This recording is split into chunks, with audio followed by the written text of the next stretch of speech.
Hey guys, this is Fire Mario 149, and this week we're looking at the manliest character in the game, Captain Falcon. Yeah. Okay, so the first thing you want to know if you want to play Captain Falcon is to accept that he's not a good character.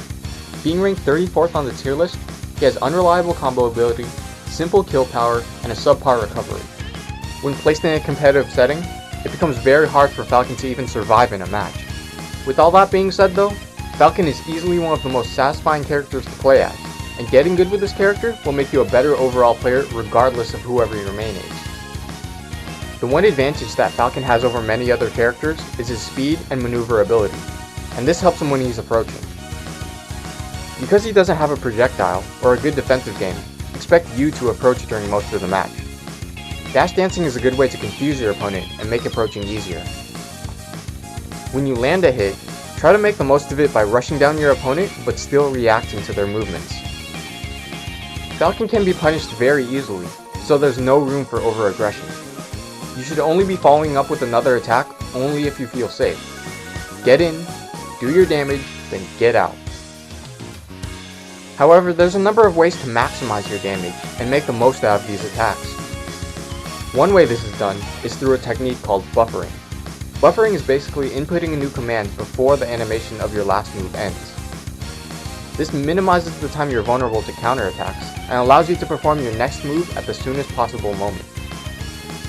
The timing of this is extremely difficult, so if you're playing online, you're almost out of luck.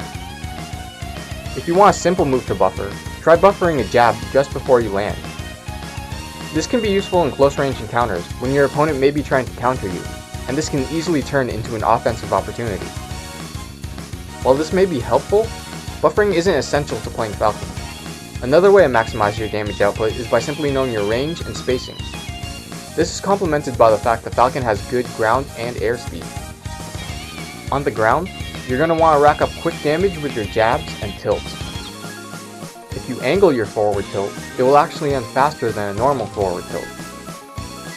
Be sure to throw in a few grabs to keep yourself unpredictable. Grab releasing can be a good way to add additional variety. If you need a strong KO move, use down smash because it can punish rollers and is less laggy than his other smashes. Don't be on the ground too long because Falcon is also really good in the air. You'll have more control over your movement and access to some of his best moves. Up air, neutral air, and back air are all good moves when you want to string together damage. Be sure to short hop and fastball most of these aerials, so you can quickly follow up into your next move. You should also auto-cancel many of these moves. Up air in particular is good because of its speed and ability to KO at high percents. You won't need to use a smash attack if you have a fresh up air. Now let's recap. When playing Falcon, you'll be constantly pushing the limits of your character.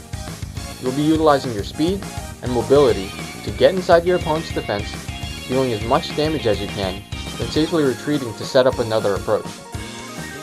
Ways to maximize your damage is by buffering moves and auto-canceling aerials.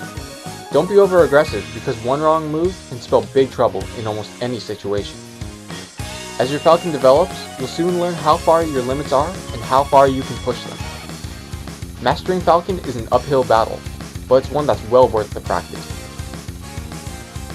And that's all for now. Be sure to like, favorite, and look forward to next week where we look at the bird who prefers the air, Falco. Till then guys, this is Fire, signing out.